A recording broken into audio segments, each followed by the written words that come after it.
Alright, good morning guys. Today's video is going to be a bit more informative on things to check for when you're buying a Land Rover. There's a couple of things there that I got caught out with which I didn't really know about, and then there's just a couple of things which I've had dramas with mine along the way of owning it. So I've owned mine almost 3 years now, and I'm just going to throw a couple of things in there and yeah, make a bit of a video for anyone looking at buying one. Hopefully save you some dollary doos. First things first, we're going to start in the engine bay. As you can see, mine gets used as a four-wheel drive, so it's not very clean in there. This is a 2.7 litre turbo diesel, the V6. So when you cover off, you have to pull the cap first, and then it just sits on four little, I don't even know what they're called, sticky ball bud things. These little nipples here. Put the cap back on. So first one, which will definitely, most people owning a Land Rover will come across this once you get to about 150,000 k's, is your coolant crossover for your headers. I've got an aluminium one. In Australia this is about a $700 part, and the plastic model is around 120 to 150. Pretty much when you get around 100,000 k's or 6 years old, they like to separate, and you just dump all your coolant. If you're not watching your temp gauges or you're not mechanically minded, you can do a lot of damage in that time period. So it's definitely worth checking to see if they've actually replaced it before, or if you do buy your Landy, it's only like an hour's job to change it. Just change it straight away for peace of mind. And then you don't have to worry about it for 5 or 6 years. Second one is your boost hose from your intercooler to your engine. So mine let go on me. The genuine ones are a black colour, and they like to fail. Pretty much just, it'll blow excessive smoke, and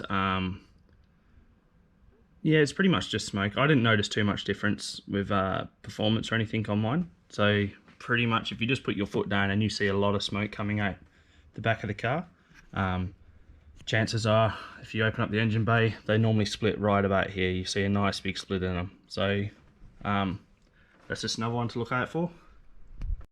The most important one, if you're buying one that's got 150,000 k's on it or 100,000 miles, would be your timing belt. So there is a serial number range in the early model Land Rovers from 2005 to 2006. I'll put it up on the screen, I'll Google it for you, that the oil pump is fine on, but all the defreeze with the 2.7, if you get your timing belt done, you want to be changing your oil pump to the later model serial number range, because they'd like to snap and let go, and you pretty much kiss your engine goodbye.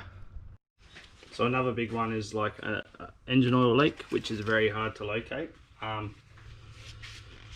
What I personally do is you pull your dipstick out and you can feed it down in this crevice here, and you go all the way to the bottom of the V gully.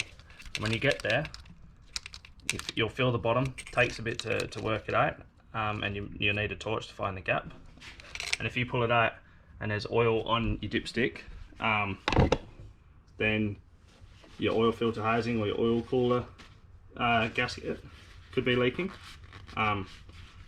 That's not a fun job at all to do. It really isn't. It broke me doing that in my carport.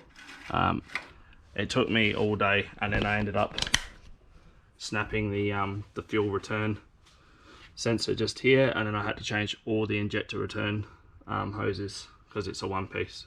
So that's a job that, you know, you'd want to be knocking about $1,000 off for if you're going to pay someone to do it. It's not drastic, you're not doing any damage to your engine, you're just leaking oil. So the part itself you can buy aftermarket for $250, or genuine's around $1,250. So, but you'll be looking at around, I'd say probably 5-6 hours for a normal shop to do it. So that's where the money comes in. So another big one which I see a lot on the Land Rover page is people with their EGR faults. I don't have it on mine. The previous owner, I think, got rid of it all before before I bought it, so that's a tick for me.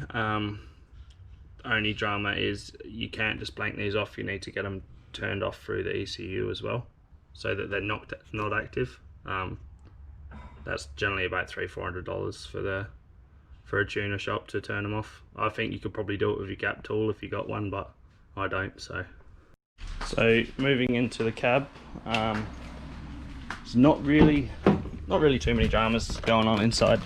The dash likes to split, so it's always worth having a dash mat on these. They like to split and they look bloody ugly when they do. And if you've got the HSE with the sunroofs, you pretty much want to lift up any matting and feel the carpet, and make sure that there's no water there, because you got your sunroof drains run down these A-pillars, and they do run outside the car, but they block up. If they block up, it floods all your carpet and all that, and there is a harness which runs under here on both sides of the car, so it's very important to make sure that that's dry, because it will cause you grief. And another one, which I can actually show you right now because my park brake doesn't work, hasn't worked in ages, is your park brake. So you just want to flick it up, you can hear it making.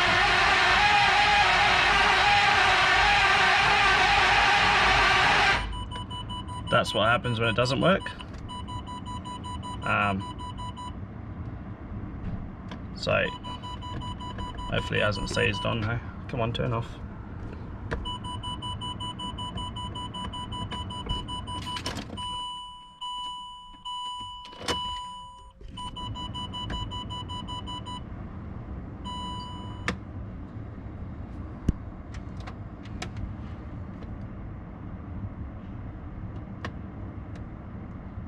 Normally it goes away. Oh well, I'll deal with that later. Oh no. The door handles, they have a plastic clip, which is actually the locking mechanism for the door. If that snaps, the door actually doesn't lock, but the car still locks. So the rest of the car will lock apart from the individual door with the broken handle. So get your key, lock the car, walk around and try all the handles, and if one of the door opens, you know the actual mechanism's broke. There is a simple fix for that, but it's a couple of hours getting to the actual mechanism to pull it off, and you bend the metal tab down so that reacts instead of a plastic clip. It's pretty solid. I've done it to my driver's door and this passenger door. So as they fail, I've just been doing the little mod. I'll probably do a video on that for you guys so that you know what I'm talking about. It's kind of hard to explain.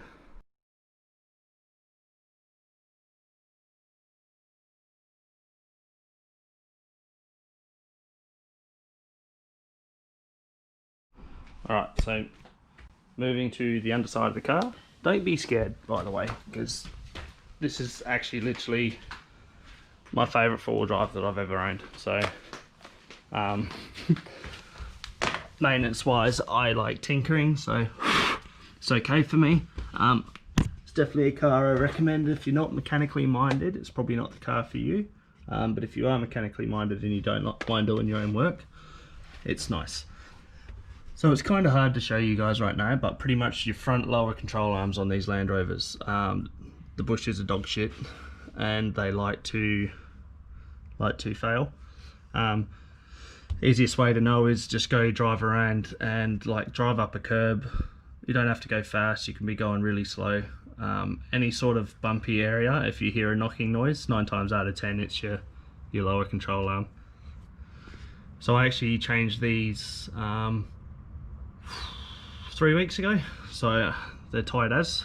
So I've got the upgraded heavy duty ones, which is different bushes and a better, bigger ball joint. They cost me $470 a pop, but you can rebush your original ones for around $300 for a full bush kit. That's upper and lower bushes as well.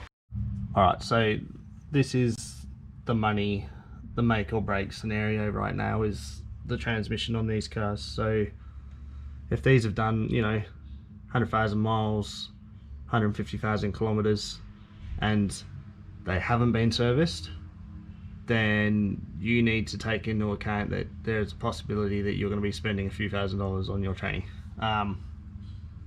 Everyone goes on saying, you know, do the flush and all that, and yeah, if you don't have transmission shudder at 2000 RPM, the flush will be fine.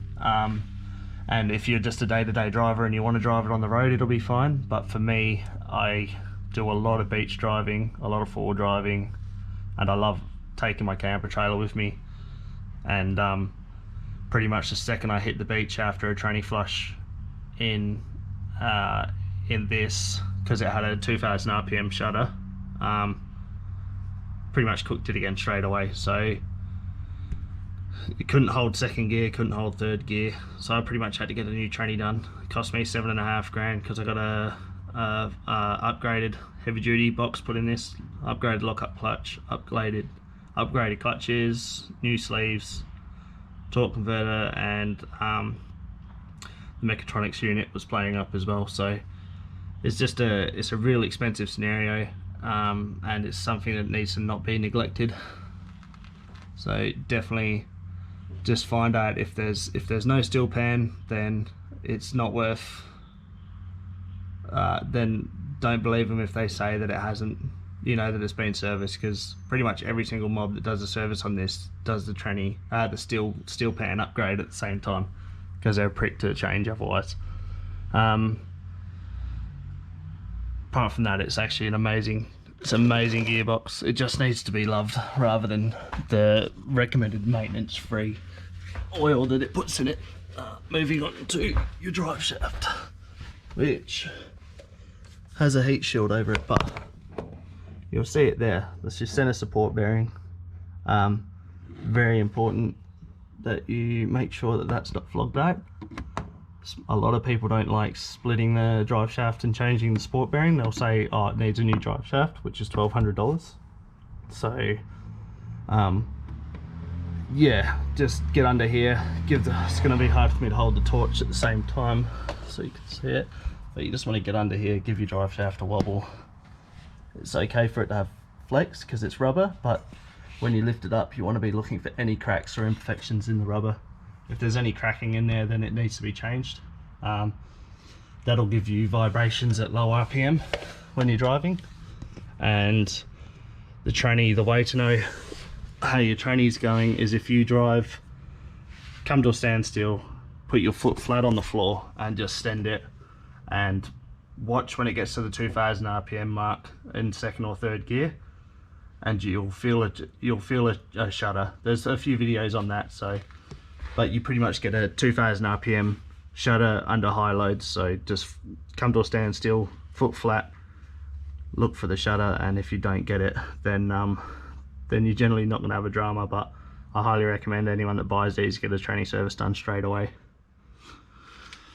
Other important ones, your rear tailgate. So this one always open, but a lot of the time this little mechanism likes to fail. So pretty much, yeah, if you push that button in and it doesn't unlock, then I can't remember how much the part is. I think it's around $150, $200 mark. Don't let that deter you though, because you can still unlock it just by flicking the little latch with your hand. There's not really much else. I know I've given you a lot of faults with these cars. It's just stuff I've dealt with them. But I've literally taken this car like halfway around WA now, and I'm in love with it. I've done a lot of outback solo traveling with the wife, and I've never had a drama with it where it hasn't got me home. So I genuinely love this car, and to anyone which is mechanically minded, I say go for it. The only advice I'd say to people which don't really know what they're doing is just buy a Toyota or something like that, because if you come home from a 5,000k trip where you've done 1,200 k's of corrugation, etc., you do need to go over these, and you do need to, generally you will find something which needs to be done to them. It's just all about preventative maintenance with them. If you keep on top of that, you never have a drama when you're out and about. Sorry, just realised these are air suspension as well. Forgot to talk about that.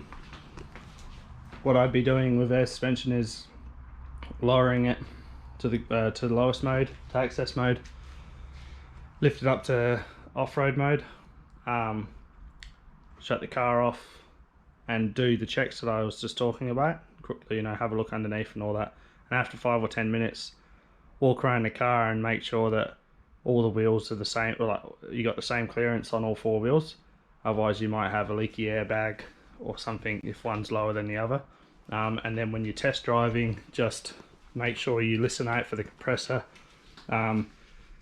If you hear that cycling a lot, it could be an indicator that you do have a leak somewhere or that the compressor's on its way out. So yeah, if you hear it cycling like every 10-15 seconds, then you've definitely got an underlying issue there. But apart from that, yeah, I don't know a lot else about the air suspension apart from just that little bit of info there, but that's what I'd do. Straight into off-road height, do all your vehicle checks, and then after 5 or 10 minutes, if you're looking over the car, make sure the car hasn't drooped in one side, and